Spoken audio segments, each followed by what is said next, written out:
presento a Iván. Iván es trader, ¿cierto? Por aquí tengo tu reseña, Iván. Es justamente un trader profesional desde el año 2006, operando activamente futuros a través de la Bolsa de México, Nueva York y Chicago.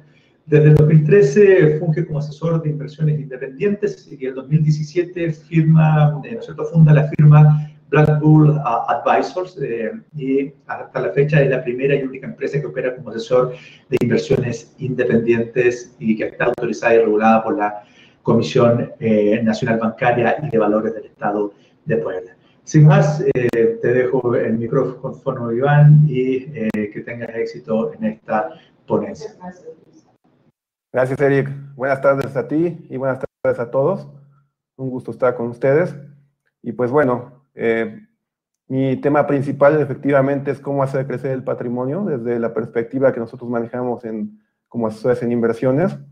Y en un inicio lo que quiero hacer es un poquito repasar en qué situación nos encontramos ahorita. Sabemos que hay mucho nerviosismo a nivel macroeconómico, mucho nerviosismo por este asunto de la pandemia del COVID, mucho nerviosismo por el tema de los mercados financieros, de las caídas en bolsas, por la caída del petróleo, y pues mucha gente se pregunta, pues que si ya pasó lo peor, si lo peor está por venir, ¿cómo puedo sacar provecho, cómo puedo proteger realmente mi patrimonio en esta volatilidad que se presenta en los mercados?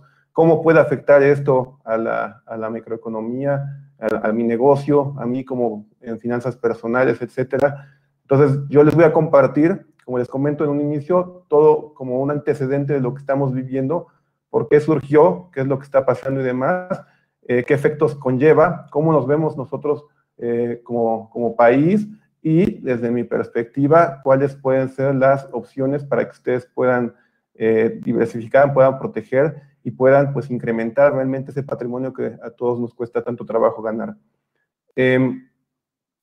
Bueno, comenzando.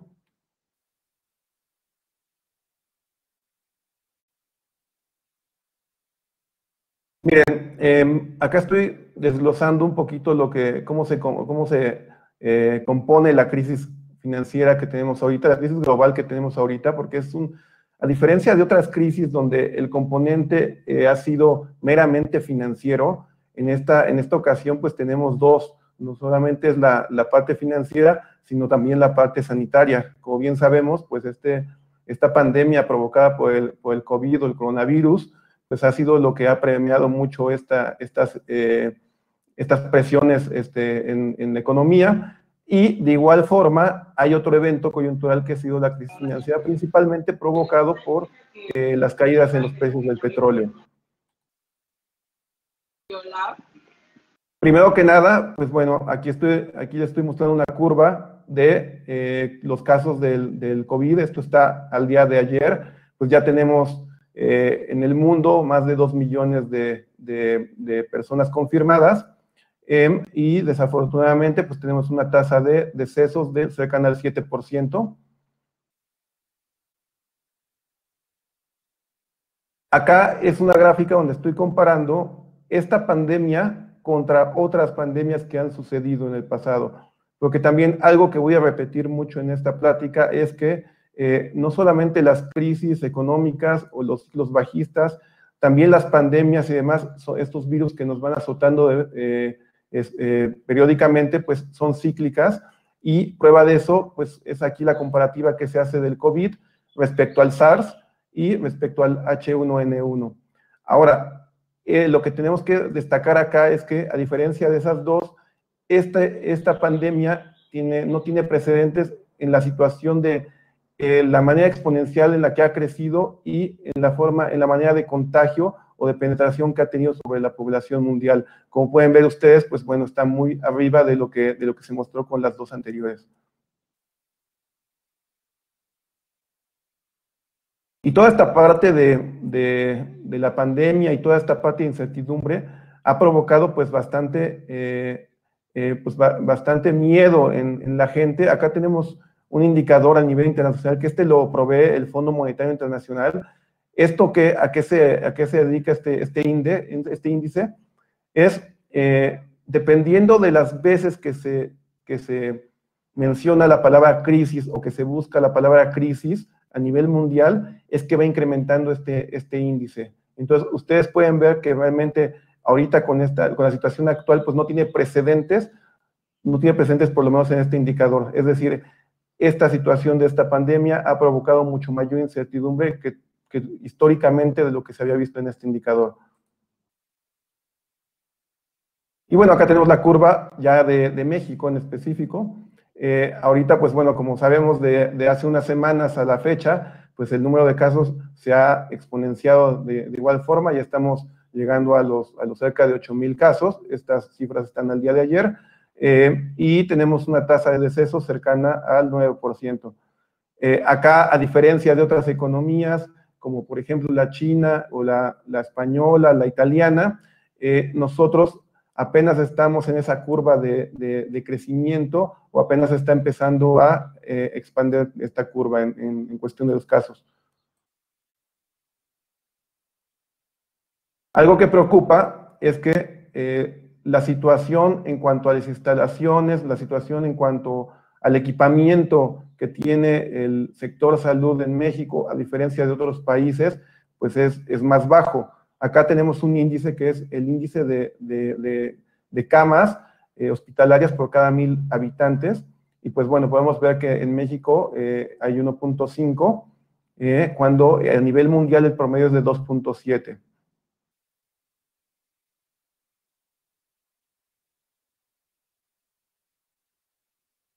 Y pues bueno, eso es un poquito el preámbulo respecto a lo del COVID, que ya bueno, de alguna forma todos estamos muy conocedores de este tema porque lo vemos todos los días en las noticias y demás. Ahora quisiera centrarme en el segundo factor que ha provocado esta crisis en este año, que es precisamente la crisis financiera. Y todo esto comenzó con el desplome en los precios del petróleo.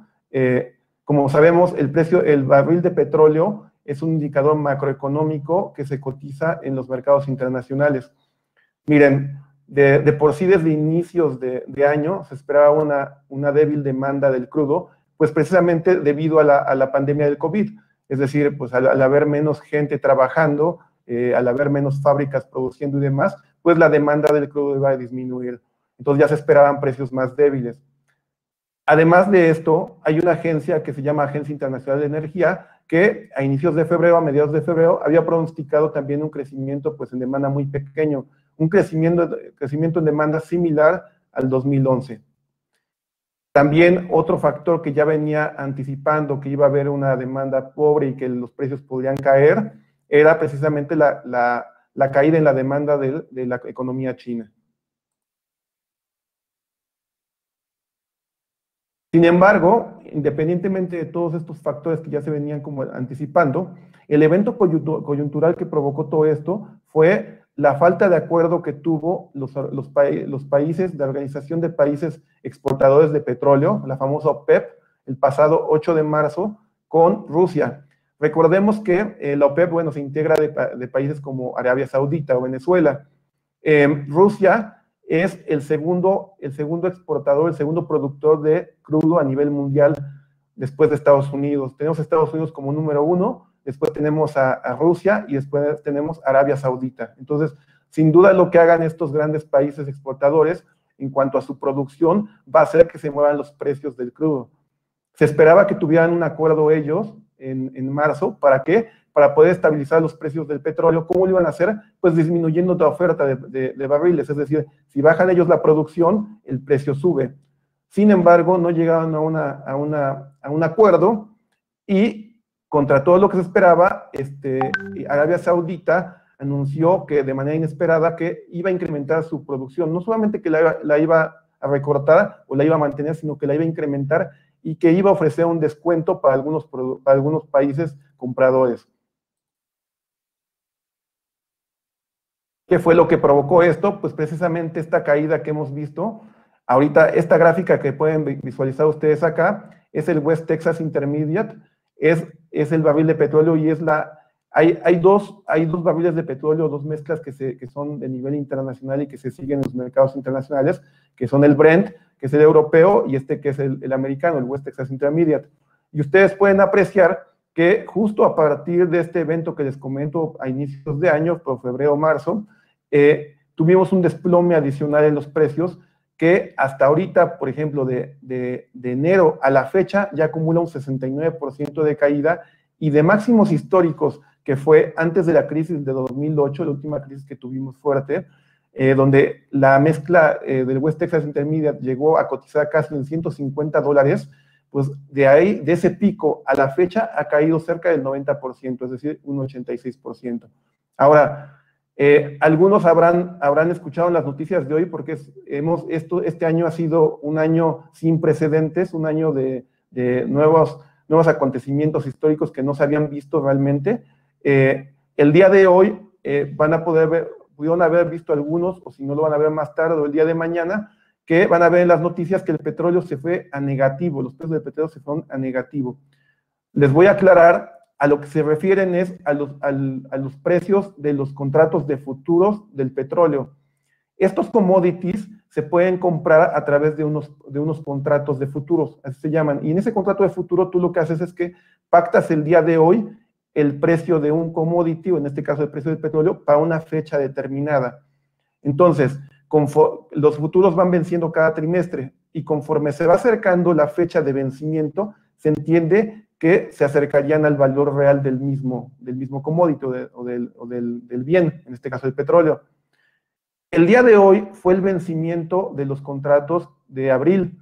Entonces, se presume que el día de mañana se entrega el petróleo. Para toda la gente que compró contratos de futuros sobre el barril del West Texas Intermediate en días pasados, sabiendo que hoy vencía, el día de mañana se hacía la entrega. ¿Por qué se fue a negativo? Se fue a negativo porque la oferta es demasiada. Entonces, específicamente para el West Texas Intermediate, hay un lugar en Oklahoma, en Estados Unidos, donde se suministra el petróleo, es decir, donde se distribuye, donde lo almacenan para la entrega una vez que vencen los contratos de futuros.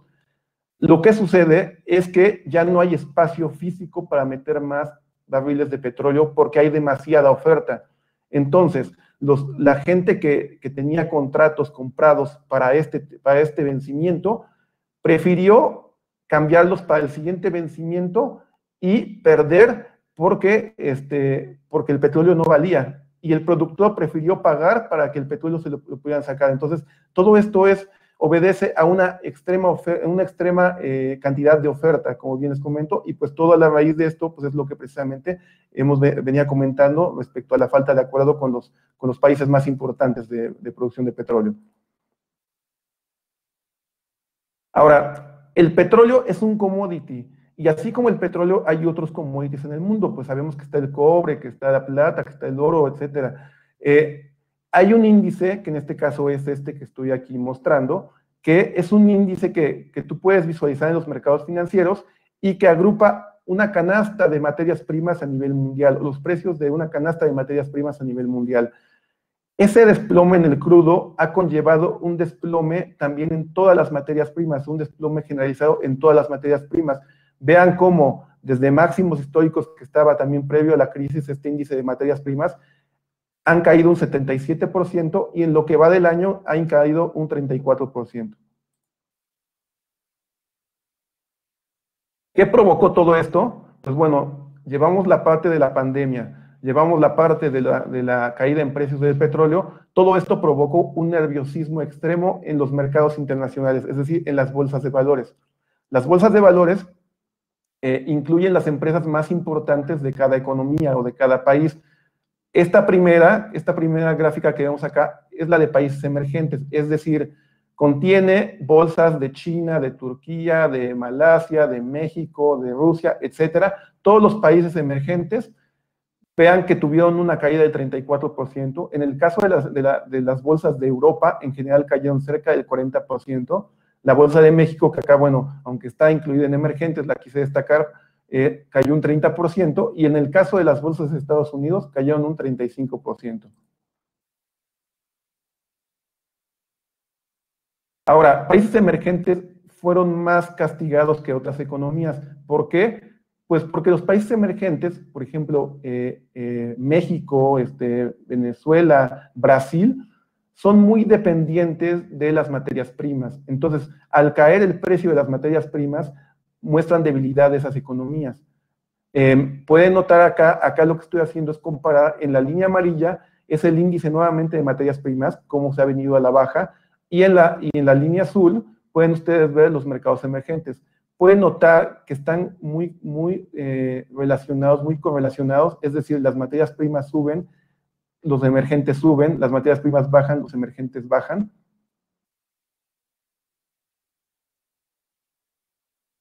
Y pues bueno, algo que quiero destacar es que mucha gente pues no sabe cuál es el impacto o en qué les puede perjudicar o por qué les debería de interesar realmente la caída en los mercados financieros, porque mucha gente dirá, bueno, yo no tengo posiciones, yo no tengo portafolios de inversión, yo no tengo acciones. Entonces, todo ese desplome que vimos ahorita en las bolsas mundiales y demás, pues en general, a mí, ¿por qué tendría que afectarme? Las bolsas mundiales, todos los mercados de valores, lo que son es un adelanto de la economía.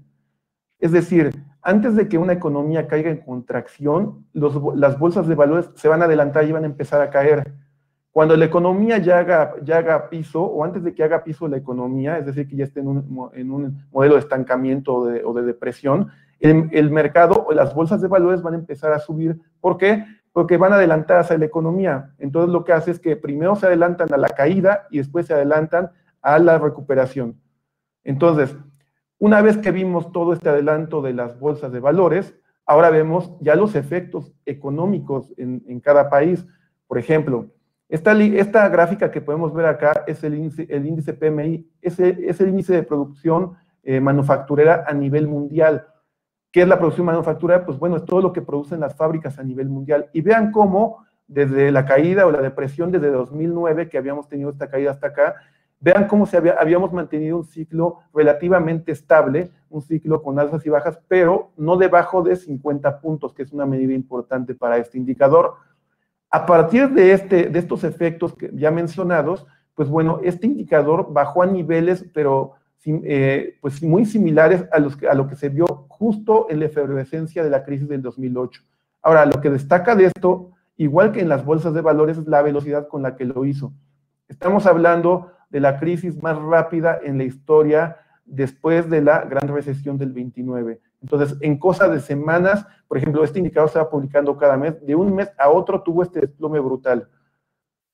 Otro indicador macroeconómico que en este caso es relacionado a la economía de Estados Unidos. Estados Unidos tiene un esquema de empleo flexible. ¿Cómo es eso? En Estados Unidos, para que tú puedas despedir a un trabajador, no es lo mismo que como aquí en México, donde lo tienes que indemnizar y es un poquito, digamos, más laborioso el trámite y demás. Allá es fácil dar de baja a un empleado y también es fácil contratarlo. Y para toda la gente que está desempleada, hay un seguro por desempleo que ofrece el propio gobierno. Entonces, cada semana, la gente que está desempleada va a las oficinas del gobierno y solicita su cheque para que le cubran el seguro de desempleo. Entre menos solicitudes tengamos de seguro de desempleo, que va a decir que la economía va mejor, porque hay más gente trabajando. Lo que les estoy mostrando acá, en esta parte de abajo, que es una gráfica desde 1970 a la fecha en cuanto a las solicitudes por desempleo. Lo que quiero que noten ustedes es este abrumador crecimiento que tuvo en las semanas pasadas la economía de Estados Unidos, algo definitivamente sin precedentes, ¿no? O sea, estamos hablando que han perdido cerca de 20 millones de empleos en Estados Unidos en lo que va de esta crisis. ¿Y todo esto qué ha provocado? Pues ha provocado precisamente que las revisiones que se tenían en el crecimiento económico de los países, pues se haga un parteaguas, o se haga una división de antes del COVID y después del COVID. Noten ustedes cómo, por ejemplo, India, antes del COVID, tenía una expectativa de crecimiento del 6% para este año, y después del COVID ya está esperando un 2%. Y estas son las economías, porque son emergentes, son las economías que han crecido más rápido. Por ejemplo, China, que solía crecer a tasas del 9% anual, 10% anual, en los últimos años del 7-6% anual, se esperaba un crecimiento ya de por sí débil del 5.9% y ahorita se ha revisado a 1%. Indonesia de 5.1%. Y, por ejemplo, pues México no es la excepción. De México esperábamos un crecimiento del 1.1% y ahorita se espera una contracción del 5.4%. Algo que es sumamente para resaltar y que pues genera preocupación es que todavía cuando Estados Unidos el año pasado llegó a crecer el 3%, México tuvo un estancamiento, creció el 0.1%. Y si tomamos en cuenta que la economía mexicana depende un 80% de la economía americana, ahorita que la economía americana crezca, pues bueno, es por eso que vamos a tener también esta situación de crecimiento. Y bueno, ¿qué medidas son las que están tomando las autoridades financieras y gubernamentales a nivel mundial? Cuando yo me refiero a autoridades gubernamentales, evidentemente me estoy refiriendo a los gobiernos de los países y demás. Cuando me refiero a autoridades financieras, me estoy refiriendo específicamente a los bancos centrales. Los bancos centrales son como aquí el Banco de México. Banco de México no es Banamex. Banco de México es una institución, es una autoridad en el país que regula todo el sector financiero.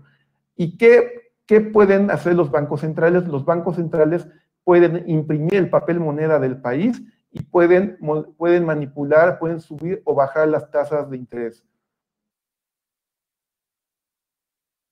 En cuestión de la parte sanitaria, pues ya sabemos bien cuáles son las medidas que han tomado los gobiernos. Pues bueno, ha venido desde casos de cierre de fronteras, como se hizo en Japón, como se hizo en Estados Unidos, como se hizo en Canadá, etcétera, para mitigar esa propagación del virus.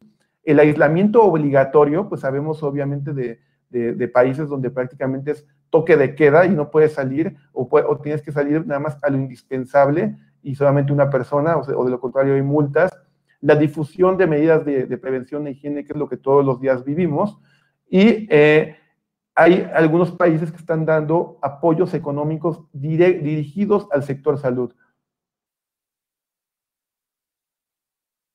En la parte de la política fiscal o de las medidas que está tomando los gobiernos, acá voy a tomar como ejemplo al gobierno de Estados Unidos. ¿Por qué?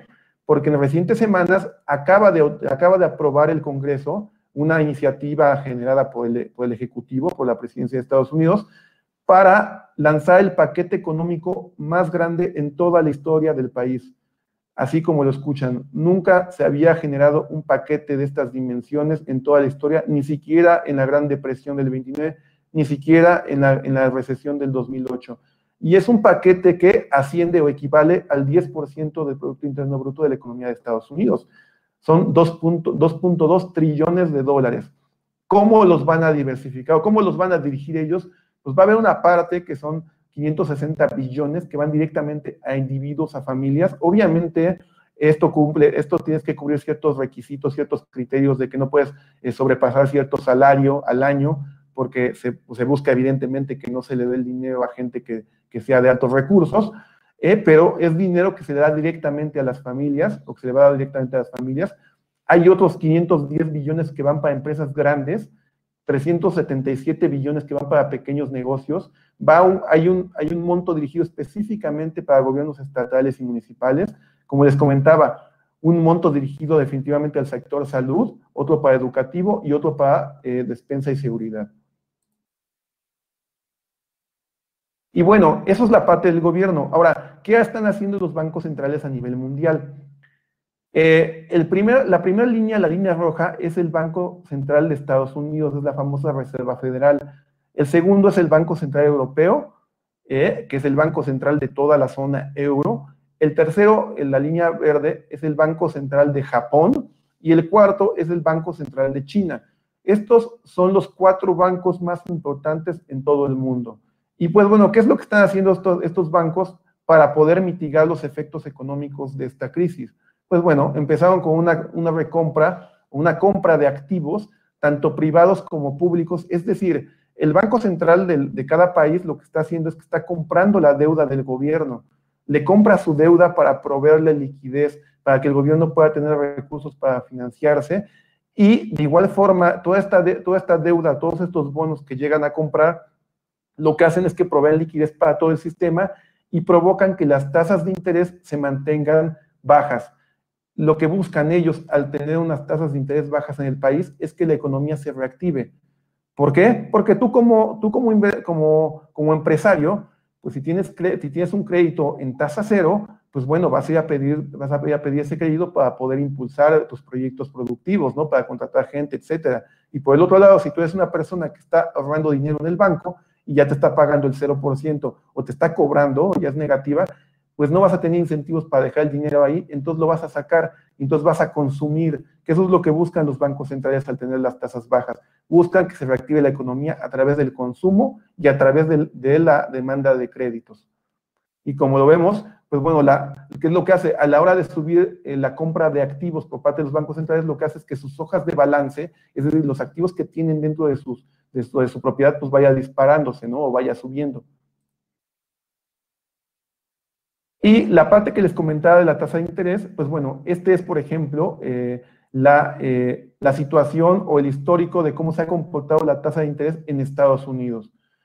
Estados Unidos no solamente lanzó un programa de $700 billones para compra de activos, sino que la tasa de interés la bajó que estaba cercana a 3% apenas a inicios de año, finales del año 2019, ahorita a un rango de 0%.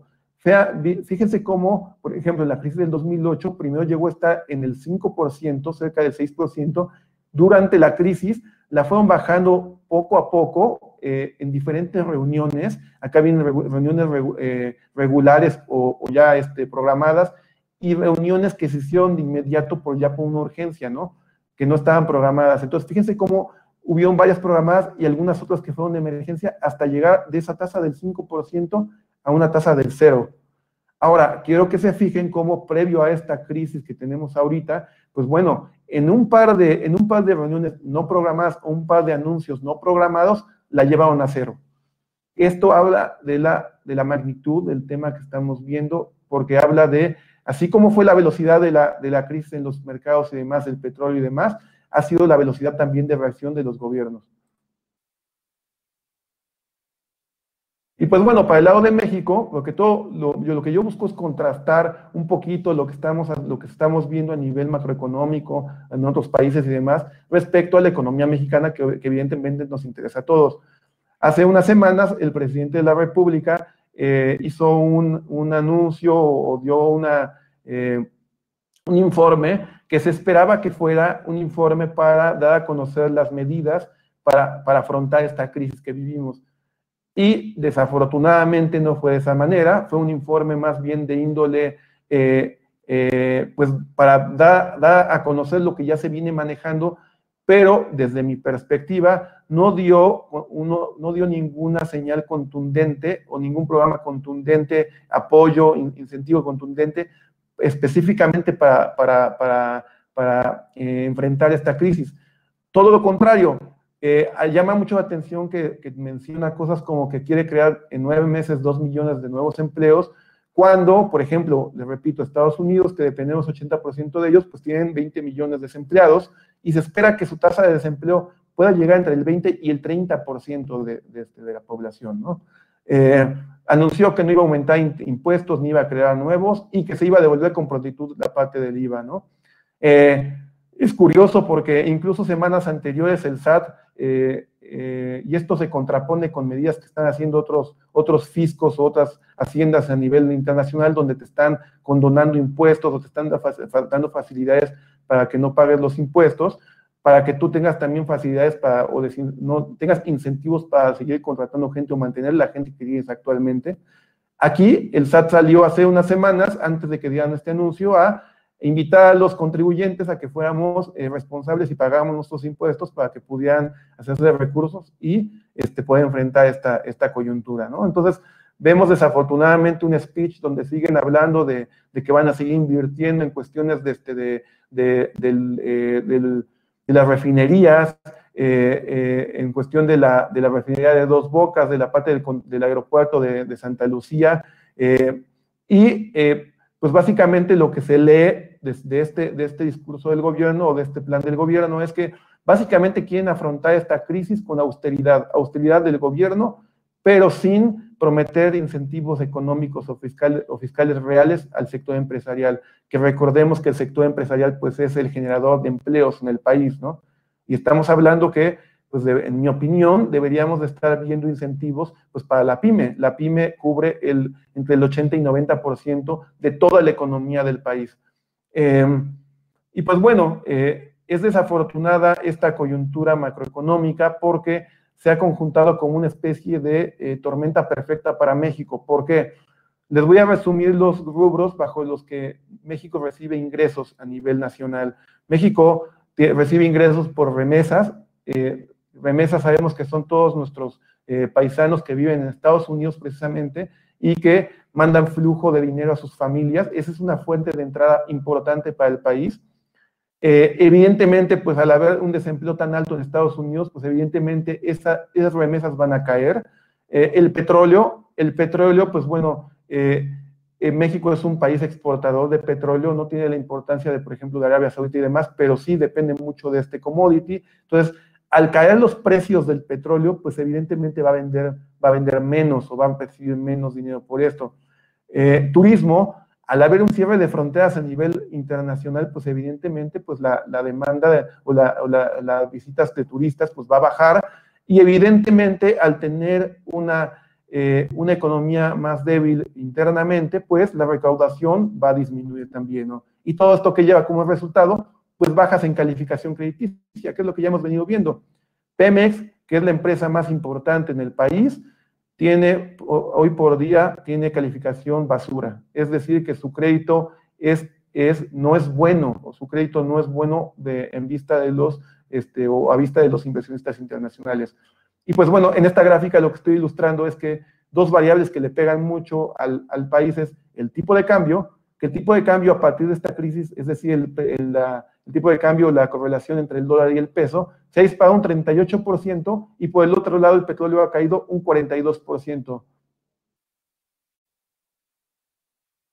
Y bueno, ya pasado todo esto, yo les quería comentar cómo podemos proteger y hacer crecer nuestro patrimonio. Pues bueno, aquí es donde me quiero abocar, que es, lo primero es entender cómo funcionan los mercados, después es buscar una cobertura para tu patrimonio y tercero, invertir en sectores que ganan en esta crisis. Acá me voy a ir un poquito más rápido, nada más quiero mostrarles que todo lo que les decía en un principio, las crisis son cíclicas. Esta es la historia, por ejemplo, del mercado de valores de Estados Unidos en los últimos cerca de 100 años. Ustedes noten estos periodos de recesión, pero después de esos periodos de recesión siempre hay expansión. Los mercados bajistas o los ciclos bajistas son algo natural dentro de cada economía y dentro de las bolsas. Y pues bueno, para entender un poquito lo que les estoy explicando y entender un poquito cómo funcionan los mercados, por ejemplo, aquí les estoy denotando la crisis del 29. Esta fue la crisis de la Gran Recesión, donde veníamos de una Primera Guerra Mundial en Estados Unidos. Tuvimos un momento de depresión, un momento de auge y nuevamente un momento de depresión. Acá estoy ejemplificando la situación de Brasil, de ser un país emergente con muy buenas expectativas para finales de 2009, cómo cayó en recesión en 2016, pero cómo después de esto, pues la economía vuelve a resurgir y los mercados de igual forma se vienen oportunidades donde el crecimiento pues se viene dando en los años siguientes. De lo que les hablaba de la cobertura para los portafolios, una cobertura natural, y es por ejemplo algo que hacemos nosotros con todos los portafolios de inversión de nuestros clientes, es dolarizarlos. El dólar es una cobertura natural ante estos tiempos de crisis. ¿Por qué? Ustedes lo pueden ver aquí en 2013, que el tipo de cambio estaba cerca de 8 pesos por dólar, y este año el tipo de cambio llegó a estar cerca de 26 pesos por dólar. Ahorita lo tenemos cercano a 23, 24, pero lo que yo quiero denotar es que independientemente de las condiciones del país, el sesgo del tipo de cambio siempre va a ser a la alza. Es decir, el tipo de cambio es alcista, el dólar es alcista respecto al peso en el largo plazo. Y entonces, por ejemplo, ahorita que han venido las caídas en las bolsas y demás, los portafolios de inversión no han tenido afectación económica. ¿Por qué? Porque la minusvalía en el valor se compensa con toda la subida en el tipo de cambio. Además, lo que bien les comentaba, pues después de estas caídas vienen áreas de oportunidad o rebotes en las bolsas internacionales. Después de caer todo eso que vimos, las bolsas En estas semanas han rebotado 19%, 26%, 30% en el caso de Estados Unidos. Y además hay sectores donde hay que mirar o hay que ver sectores que se han visto incluso favorecidos por esta crisis. ¿Qué sectores son esos? Pues bueno, este es el sector industrial, este es el sector de tecnológicas, es decir, contempla empresas que venden por internet, es decir, empresas o de streaming, empresas como Netflix, empresas como Amazon. Todas estas empresas, todas estas plataformas se han visto beneficiadas por esta coyuntura. Tenemos también aquí el sector de healthcare o de cuidado personal en Estados Unidos. Evidentemente, pues contiene todas las farmacéuticas, empresas de biotecnología, hospitales, que evidentemente ante la caída generalizada en la economía, pues estos sectores se ven más fuertes y vean cómo básicamente el efecto no ha sido nulo en lo que va de esta crisis, a diferencia de lo que han sido en las demás bolsas. Y acá les pongo un ejemplo de algunas empresas que han sacado provecho en toda esta situación y que todos ustedes podrán conocer, ¿no? O sea, la primera es una empresa que se dedica a la parte farmacéutica y de biotecnología. En lo que va del año, la empresa ha trepado un 52%, Amazon ha ganado un 29%, esta de Gilead también es una empresa de farmacéutica que está buscando las vacunas contra el coronavirus, Netflix, Clorox, pues ahorita que estamos todos desinfectando todo, pues Clorox es una que se ha visto beneficiada. Evidentemente ahorita con el home office y demás, pues herramientas como Microsoft, empresas que venden bienes de consumo de primera necesidad, pues como Walmart, o incluso algunas empresas que hacen microchips y que incluso han visto pues incrementada su demanda. Por ejemplo, esta empresa como Nvidia y AMD son también fabricantes de componentes de videojuegos. Ahorita incluso la OMC en días pasados recomendó que pues, se pudiera jugar videojuegos en casa, y pues bueno, esto ha hecho que la demanda de estas acciones suba y el precio suba también, ¿no? Y yo, un sector que quisiera destacar, no para ahorita, no me gusta ahorita, pero en un futuro, sería precisamente emergentes, incluyendo México. México, ahorita, esta es la correlación que tiene todos los mercados emergentes contra Estados Unidos. Lo más natural, lo más normal es que el comportamiento que se tenga sea como el que vimos experimentado desde 2004 hasta 2015, donde los mercados emergentes crecen a tasas mucho más altas que los países desarrollados, porque es natural. Ahorita vivimos en un periodo atípico donde los mercados desarrollados han venido creciendo más que los emergentes. Lo que tratamos de hacer ahorita o lo que se debe buscar es, una vez que se puede proteger el portafolio y se invierte en los instrumentos o en los sectores que más crecimiento están teniendo, que se han portado más defensivos y demás, o que han ganado con esta coyuntura, y después buscar cuál es la siguiente zona de oportunidad, que en mi opinión, en un futuro van a ser los emergentes. ¿Qué necesitamos para que los emergentes puedan subir? Pues ya vimos que las materias primas están correlacionadas con los emergentes, y para que materias primas puedan subir necesitamos un dólar débil. Este efecto que hemos tenido del tipo de cambio en el peso mexicano no es algo aislado a México, es algo de nivel generalizado. ¿Por qué? Porque la crisis o la incertidumbre que provoca a nivel mundial hace que los inversionistas demanden dólares, porque se considera todavía la moneda más segura en el mundo. Entonces, esa demanda de dólares lo que provoca es una subida de precio, y la menor demanda de bienes o de commodities o el menor crecimiento económico, pues demanda o genera una caída en el precio de las materias primas. Y pues bueno, básicamente hasta acá llego con mi presentación, no sin antes comentarles un proverbio holandés que me gusta mucho y es muy, muy asertivo, sobre todo en este tiempo de crisis. Dice: no podemos detener el viento, pero podemos construir molinos. ¿Y a qué se refiere con esto? Pues bueno, evidentemente no podemos detener toda esta situación, no podemos cuidarnos, podemos hacer lo propio para nuestros negocios, para nosotros y demás, pero podemos sacar provecho protegiendo nuestro patrimonio e incrementando nuestro portafolio, nuestro patrimonio, ¿cómo? A través de las estrategias que les acabo de comentar. Muchas gracias. Muchas gracias, Iván. Un completísimo análisis del entorno macro económico, y al final del día poder ver oportunidades en sectores que van repuntando producto de la contingencia. Me gustaría abrir el chat y preguntarle a nuestros asistentes si tienen alguna pregunta específica para nuestro invitado el día de hoy. Por ahí veo que Jorge está escribiendo algo.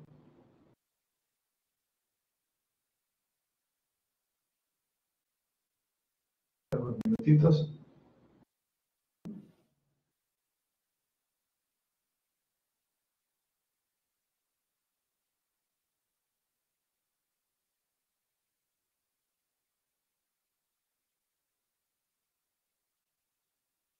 Sebastián Acevedo nos pregunta, ¿en qué lapso de tiempo se vuelve un sector atractivo los emergentes? Desde mi perspectiva, como bien comento ahí, necesitaría primero ver un cambio de tendencia en lo que son las materias primas. Y para esto, mi expectativa de tiempo sería el siguiente año, finales del siguiente año, inicios del otro año, o sea, estamos hablando de 2021, 2022, pero bueno, definitivamente es lo que yo buscaría, pero más que tomar un tiempo como referente, tomaría como referente el comportamiento de estos commodities. Muchas gracias. Jorge Carrera, ¿alguna opinión respecto a cómo se está tomando el gobierno federal el colapso del mercado petrolero? Pues la verdad es que no bien, o sea, desde mi perspectiva, digo, incluso en la última reunión que hicieron de la OPEP, convocaron a México y ahí, pues bueno, todos supimos del papel que hizo la Secretaría de Energía, donde la postura de México, pues no fue de recortar el suministro, la producción, sino más bien de mantenerlo, incrementarlo, ¿no? Entonces, hay también la situación de que en años anteriores, en gobiernos anteriores se mantenía o se contrataron una especie de coberturas para que si el petróleo valía menos de cierto nivel de precio con el cual se protegía el gobierno de la federación, pues bueno, no fuera afectada las arcas del país. Desafortunadamente en esta ocasión, pues nada más está cubierto cerca del 20% de la producción y el otro restante pues no se ha producido y no se ha protegido. Y bueno, adicional a eso, el seguirle invirtiendo a refinerías, cuando sabemos que ahorita el precio del petróleo está en mínimos desde los 90, pues es como que tú le apuestes a un negocio donde sabes que los precios finales hacia los consumidores pues van en decadencia, ¿no? Entonces, pues eso es lo que alerta a las agencias calificadoras y eso es la parte de lo que estamos viviendo respecto a la incertidumbre en México. Perfectísimo. De las empresas mexicanas, Iván, que has podido observar en este último mes, ¿cuál crees que va a ser aquella que va a tener una mejor reacción frente a la crisis?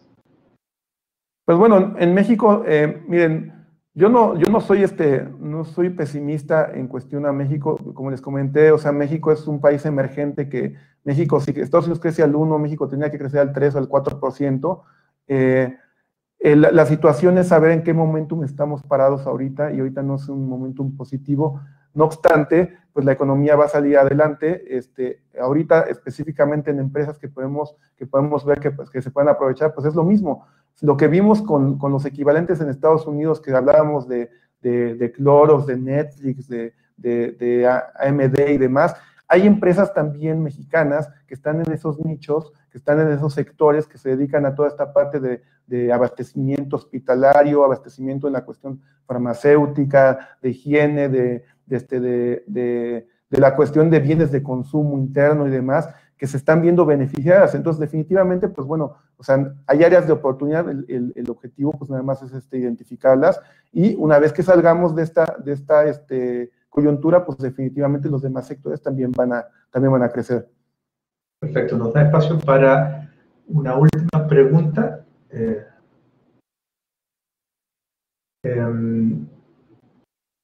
Jorge, Federal Colapso. Marco nos pregunta, ¿puede ser la oportunidad para el crecimiento del mercado interno? Ajá, sí, eso creo que es lo que comenté ahorita. Esa pregunta, me parece que la siguiente es la si es buen momento de invertir en la bolsa de Estados Unidos, ¿no? Ajá, exacto. Ajá. Juan Pablo pregunta. Eso. Respecto a la pregunta de José Pablo, definitivamente sí.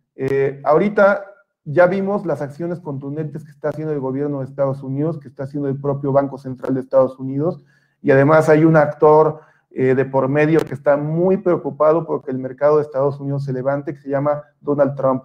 Donald Trump va a tener una elección en noviembre de este año, y está muy fuerte su candidato, su oponente, que es el anterior vicepresidente de Barack Obama, que es Joe Biden. Entonces, a Donald Trump le interesa mucho que el mercado se levante, porque allá en Estados Unidos, a diferencia de en México, Estados Unidos hay mucha cultura financiera, mucha gente que invierte en bolsa. Entonces el tener una bolsa de valores en el suelo o muy decaída implica que su popularidad baja o que no esté haciendo muy bien las cosas. Entonces, por eso hemos visto que ha orquestado una serie de armamento y de bombas que ha aventado, en el buen sentido de la palabra, de la economía, con el objetivo de subirlo, ¿no? Entonces, definitivamente sí es una buena oportunidad ahorita, y es en el sector o en el país en el que estamos predominantemente en los portafolios de inversión en Estados Unidos. Perfecto, Jorge Carrera. Si el dólar se está fortaleciendo porque la sociedad lo está demandando, ¿el peso mexicano se seguirá depreciando con esta velocidad o se recuperará el peso? Mi perspectiva del peso es, en el largo plazo, como les comento, el peso es bajista, es decir, el dólar es alcista. Pues hace 10 años, 15 años lo teníamos en 8 y hoy lo tenemos en 24. Esa es la tendencia natural. Pero hay momentos donde podemos comprarlo, podemos venderlo, ¿no? Ahorita específicamente, la situación que estamos ahorita en los 23, 24, yo creo que la zona de venta de dólares está cercana a los 25, 25 y medio. Una expectativa positiva para el peso favorable sería que se bajara a niveles de 21, 22. No lo veo en 18, no lo veo en 17 nuevamente, ni en 19. Tendríamos que ver un evento coyuntural muy positivo para México, es decir, alguna cosa muy, muy positiva para la economía, que en el corto plazo desafortunadamente no la veo. Entonces, lo que debería ser una corrección en el corto plazo, a lo mejor a esos niveles de 22, 21, pero que serían compra de oportunidad para dólar, porque se seguiría subiendo. Yo creo que el dólar en el mediano plazo podríamos estarlo viendo por los niveles de 28. Perfectísimo, Iván. Bueno, ya se nos está acabando el tiempo. Queremos ir cerrando esta sesión con una última reflexión, Iván, respecto a los tiempos que vivimos. Por mi parte, me despido. Te agradezco, Iván, el tiempo que nos has dedicado esta tarde, y estás cordialmente invitado, ¿no es cierto?, a poder seguir platicando con nosotros a través de nuestras redes sociales. También dejamos invitados a los participantes que, si les interesó, nos dejen sus comentarios en nuestras redes. También pedirles allí que nos puedan responder la encuesta de mejora de nuestros contenidos. Allí acabo de dejar en el chat la liga donde pueden acceder a responderla. Y nada, te invito, Iván, ¿no es cierto?, a cerrar con una última reflexión, y vamos a dejar, después de terminado el horario, un poquito, 5 minutos más abierto el chat para ir teniendo algunas preguntas, y después de eso, en automático, el chat se cierra y se cierra la sala también. Vale, Iván, un gusto, y te dejo con tu reflexión final. Muchas gracias, Eric. Gracias a todos. Saludos. Aquí quedo pendiente por si tienen alguna otra pregunta en el chat. Saludos, Jorge. Saludos, Marco. Pedro, gracias por asistir. Tania, saludos.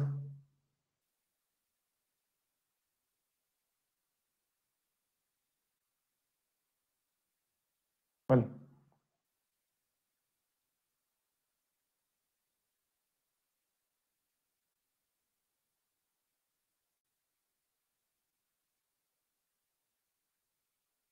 Saludos, George.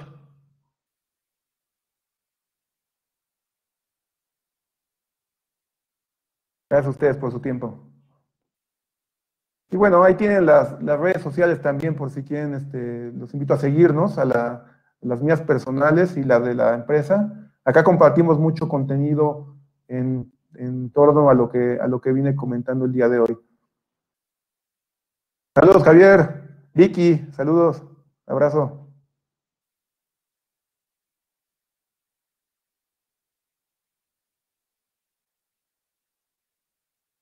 Gracias, Agustina. Saludos.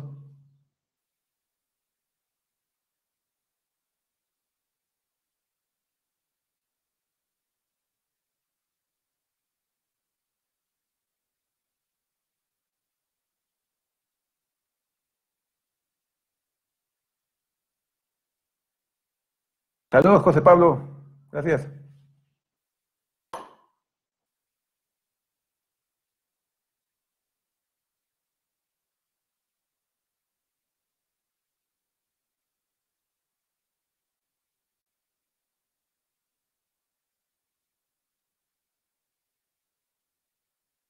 Hasta luego a todos. Buena tarde.